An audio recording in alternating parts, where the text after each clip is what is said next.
चुनावी एजेंडा है। जिस तरीके से मोहन भागवत जी का बयान आया है, कहीं ना कहीं ये दर्शाता है कि आने वाले विधानसभा चुनाव को देखते हुए इस तरह का बयान दिया गया है। मैं मोहन भागवत जी से एक शब्द पूछना चाहता हूँ, एक सवाल पूछना चाहता हूँ। जब तबरेज़ की हत्या कर दी गई थी नाम मार कर, उस समय आपने एक शब्द नहीं बोला। जब देश में आसिफ को हरियाणा मेवात में मार दिया गया और वहाँ पर भारतीय जनता पार्टी का नेता पंचायत करता है, उसके बारे में आपने एक शब्द नहीं बोला। जब देश की जनता मॉब लिंचिंग के खिलाफ 7 वर्ष से कानून मांग रही है, उसके बारे में एक बार चर्चा नहीं किया। तो आज सीधे तरीके से दिख जा रहा है कि आपने देश की जनता को और उत्तर प्रदेश की जनता को आंख में धूल झोंकने का काम किया है और चुनाव में लोगों को लुभाने का काम किया है। ये सरकार चाह रही है कि जातिवाद कार्ड खेले, हिंदू मुस्लिम बैकवर्ड फॉरवर्ड के नाम पर कार्ड खेले, लेकिन उत्तर प्रदेश की जनता 4.5 वर्ष से इनकी राजनीति शासनकाल को देख लिया है और देश की जनता ने 7 वर्ष से इनके शासनकाल को देख लिया है। इन बहकावे में ये सरकार नहीं आने वाली है।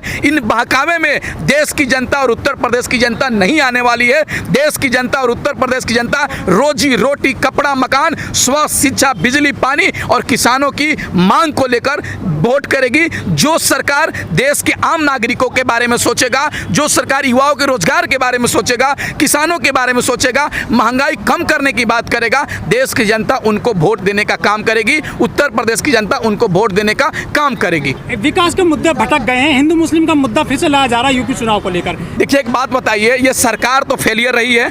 7 वर्ष से हमारे प्रधानमंत्री मोदी जी फेलियर रहे हैं और उत्तर प्रदेश के मुख्यमंत्री 4.5 वर्ष में फेलियर साबित हुए हैं। तो ये सरकार क्या चाह रही है कि हिंदू मुस्लिम के नाम पर, गाय गोबर के नाम पे लोगों को भटका दे। तो एक बात सुन लीजिए पत्रकार महोदय, ये हिंदू मुस्लिम करेंगे, हम रोजी रोटी की बात करेंगे, ये बैकवर्ड फॉरवर्ड की बात करेंगे, हम कपड़ा मकान की बात करेंगे, ये ऊंच और नीच जाति की बात करेंगे, हम उनसे कहेंगे किसान की बात करेंगे, युवा रोजगार की बात करेंगे, ये मुद्दा से भटकाने का काम करेंगे, इनको हम मुद्दे पर लाने का काम करेंगे।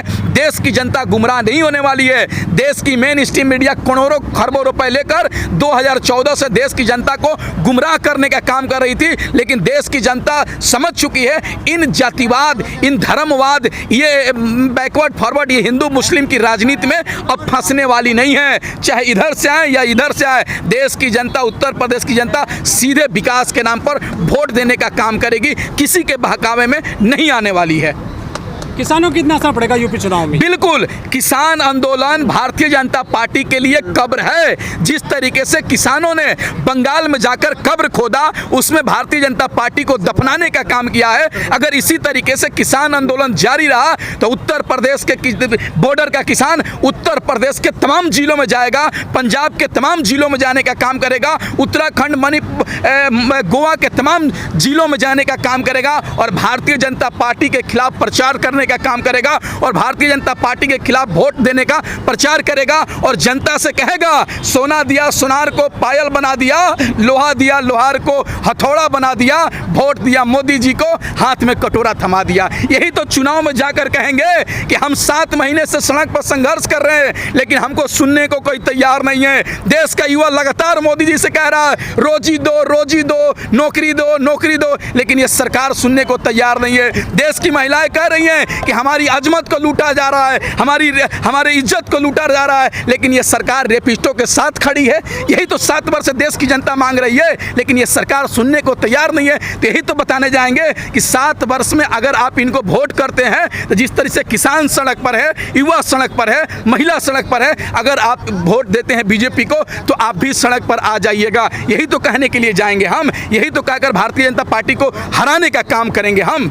स्वागत जी, जो राफेल वाला मैटर है, वो फ्रांस में उसकी जांच शुरू हो गई है, जज को नियुक्त कर दिया गया है। बिल्कुल, एक बात समझ लीजिए, आने दीजिए, समय आएगा तो मैं यहाँ सर पर लिख दूंगा, हमारा चौकीदार चोर है, गली गली में शोर है, हमारा चौकीदार चोर है। जिस तरीके से पिछली सरकार ने राफेल को लेकर डील किया था फ्रांस से, लेकिन हमारे प्रधानमंत्री जी मोदी जी प्रधानमंत्री बनने के बाद जिस तरीके से महंगे रेटों में राफेल खरीदने का काम किया, कम राफेल खरीदने का काम किया, कहीं ना कहीं जांच का विषय है। आज देखिए, देश के लोगों को गुमराह किया जा रहा है। 7 वर्ष से किसान ठंडी काट लिया, बरसात काट लिया, आज धूप काट रहा है, लेकिन कहीं चर्चा नहीं है। कश्मीर के नेताओं से हमारे प्रधानमंत्री जी मीटिंग करते हैं बिना मास्क का, और लेकिन किसानों से मीटिंग नहीं करते हैं। क्यों? भाई किसान क्या है? आतंकवादी है क्या? खालिस्तानी है क्या? कि माओवादी है? कि दुश्मन है? कहाँ से आया हुआ है? बांग्लादेश से आया हुआ है क्या? इसी देश के किसानों से बात नहीं कर रहे हैं आप, रोजगार के बात तो नहीं करते हैं। किसान 7 महीने से क्यों बैठा या इसके बारे में चर्चा नहीं करते हैं, लेकिन कश्मीर के नेताओं से बैठक करते हैं कि कश्मीर में चुनाव करेंगे। तो मोदी जी, चुनाव जरूरी है या रोटी जरूरी है? हमको बता दीजिए। ये चुनाव जरूरी है, ये खाना जरूरी है? बता दीजिए। ये सरकार लोगों को गुमराह करना चाहती है, लेकिन गुमराह होने वाले नहीं हैं। देश की जनता 7 वर्ष में हर चीजों को समझ गई है। आप कितना दिन झूठ बोल सकते हैं? आप बताइए हमको कितना दिन अब बहला सकते हैं? कितना दिन फुसला सकते हैं? 1 वर्ष, 2 वर्ष, 3 वर्ष, 4 वर्ष, 5 वर्ष, 6 वर्ष, 7 वर्ष? हमने तो 7 वर्ष देख लिया महाराज। अब हम लोग बहकने वाले नहीं हैं। अब जहां भी चुनाव होगा, मुद्दे पर राजनीति होगी। अब बताइए, जब सिलेंडर के दाम में 2 रुपए बढ़ते थे, पेट्रोल के दाम में 1 रुपये बढ़ते थे, सब्जी में 8 ना बढ़ता था, तो ये लोग भारतीय जनता पार्टी के लोग गले में सब्जी लटका के आ जाते थे, पेट्रोल पंप पे धरना करने लगते थे, गैस सिलेंडर लेके दौड़े दौड़े आ जाते थे। लेकिन आज वो लोग नहीं दिख रहे हैं। क्यों नहीं दिख रहे हैं? आज कहीं ना कहीं ये चीज़ पता चल गया कि जो लोग विरोध करते थे वो पिछली सरकार को हटाने के लिए विरोध करते थे, मोदी जी को प्रधानमंत्री बनाने के लिए। विकास से उनका कोई मतलब नहीं है, देश के आम नागरिकों से कोई मतलब नहीं है। रामदेव वो अभी कहते थे कि 35 रुपये बच्चों पेट्रोल चाहिए, या 70 रुपये, बच्चों 30 रुपये डीजल चाहिए, ये 60 रुपये। लेकिन बच्चों ने तो प्रधानमंत्री मोदी को बना दिया, हमारे चाचा ने तो मोदी को प्रधानमंत्री बना दिया। लेकिन हमको डीजल 60 रुपये मिला क्या? पेट्रोल 70 रुपये मिले क्या?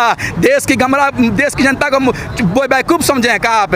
देश की जनता समझ गई है, इस बात को मान लीजिए आप।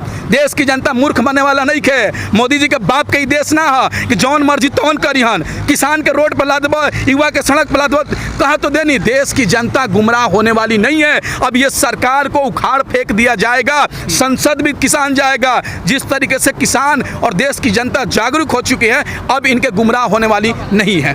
शौकत जी, राहुल गांधी ने एक ट्वीट किया है, उसमें एक फोटो लगाई है चोर की दाढ़ी में तिनका, कि किस तरफ इशारा करता है ये राफेल डील को लेकर? बिल्कुल, आप जब राफेल हमारे देश में आया था तब से हम लोगों ने चर्चा कर रहा कि ये जांच का विषय है, इस पर जांच होना चाहिए। और ये देश के राहुल गांधी ने भी कह दिया, तमाम लोगों ने भी कहा कि ये घोटाला हुआ है, इसको जांच करने की विषय है, जांच किया जाए। अच्छा, तो क्या लग रहा है, कुछ असर डालेगा ये विधानसभा चुनाव में यूपी के में? बिल्कुल, अगर आप घोटाला करेंगे तो देश की जनता मूर्ख है क्या?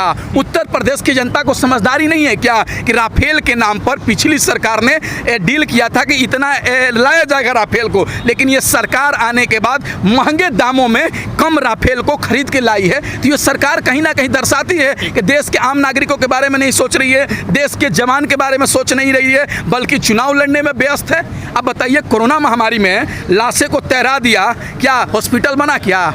जो लोग ऑक्सीजन के अभाव में मर गए, दवा के अभाव में मर गए, वेंटिलेटर के अभाव में मर गए, उनको गंगा नदी में बिना अंतिम संस्कार किए फेंक दिया। क्या तीसरी देश में लहर आ जाएगी कोरोना तो कहाँ भर्ती कराओगे? तुमने नया हॉस्पिटल बनाने का काम किया, नया वेंटिलेटर बनाने का काम किया, नया ऑक्सीजन प्लांट बनाने का काम किया? नहीं, कोरोना खत्म, चुनाव मस्त है, मोदी जी चुनाव में मस्त।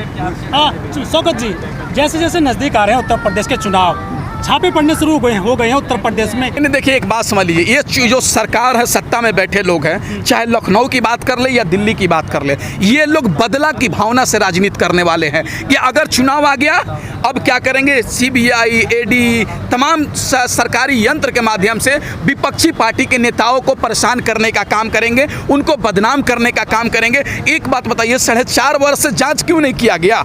आज चुनाव का समय है तो आज जांच किया गया। आज कौन सा नशा पीते हैं योगी जी?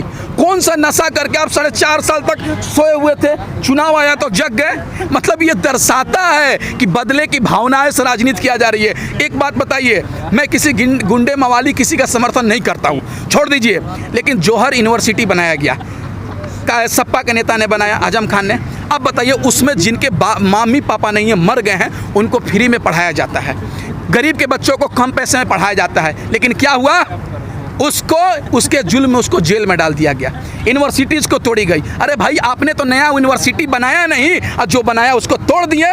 आप बताइए, एम्स के नाम पर कितना प्रचार ने योगी जी ने किए कि मैंने उत्तर प्रदेश में इतने एम्स बना दिए। क्या एम्स में इलाज हो रहा है गरीबों का? एम्स बनकर चालू हुआ नहीं, केवल बैनर में एम्स दिख गया। आप दिल्ली के सड़कों पर जाइए, उत्तर प्रदेश के सड़कों पर जाइए, प्रधानमंत्री जी मिल जाएंगे ऐसे दाढ़ी बढ़ाकर, कहेंगे वैक्सीन लिया क्या आपने, और वैक्सीन सेंटर पर जाइएगा तो वैक्सीन ही खत्म हो गया, बोलेगा कि आप 45 साल से कम उम्र के हैं, अब वैक्सीन नहीं दे सकते हैं। बताइए इस तरह से गुमराह। अगर हम वैक्सीन लेने जाते हैं तो लिखा रहता है 45 वर्ष से ज़्यादा उम्र के लोगों को वैक्सीन दिया जाएगा, और प्रधानमंत्री प्रचार कर रहे हैं कि वैक्सीन लिया क्या आपने। अरे भाई तुम तो वैक्सीन दे नहीं रहे हो, केवल प्रचार कर रहे हो। यह सिद्ध हो चुका है कि यह सरकार केवल प्रचार तंत्र पर टिकी हुई है, बैनर पर टिकी हुई है, टीवी पे टिकी हुई है, जमीन पर यह सरकार नहीं है। दुर्भाग्य तो तब हो गया जब सुप्रीम कोर्ट ने कहा कि कोरोना महामारी से मरने वाले हर व्यक्ति के परिजन को 4 लाख रुपया मुआवजा दिया जाएगा, लेकिन हमारे प्रधानमंत्री और भारतीय जनता पार्टी के नेता नरेंद्र मोदी जी 187 पेज का पीआईएल दायर करते हैं और कहते हैं कि जो लोग कोरोना महामारी से मरे हैं उनको 4 लाख रुपया नहीं मिलेगा। बताइए, करोड़ों रुपए खर्च है प्रचार करने के लिए, लेकिन गरीबों को देने के लिए नहीं है। करोड़ों अरब खर्च है बैनर लगाने के लिए, टीवी में प्रचार करने के लिए, लेकिन देश के किसानों के लिए देने के लिए नहीं है, गरीबों को देने के लिए नहीं है। ये सरकार समझ में आती है कि ये सरकार किसान विरोधी है, युवा विरोधी है, देश के आम नागरिक विरोधी है। जो सरकार देश के आम नागरिकों के बारे में काम नहीं करेगी वो सरकार हमारे देश में, हमारे राज्य में शासन नहीं करेगी। ये सरकार को हम भगाना चाहेंगे, वोट नहीं देंगे।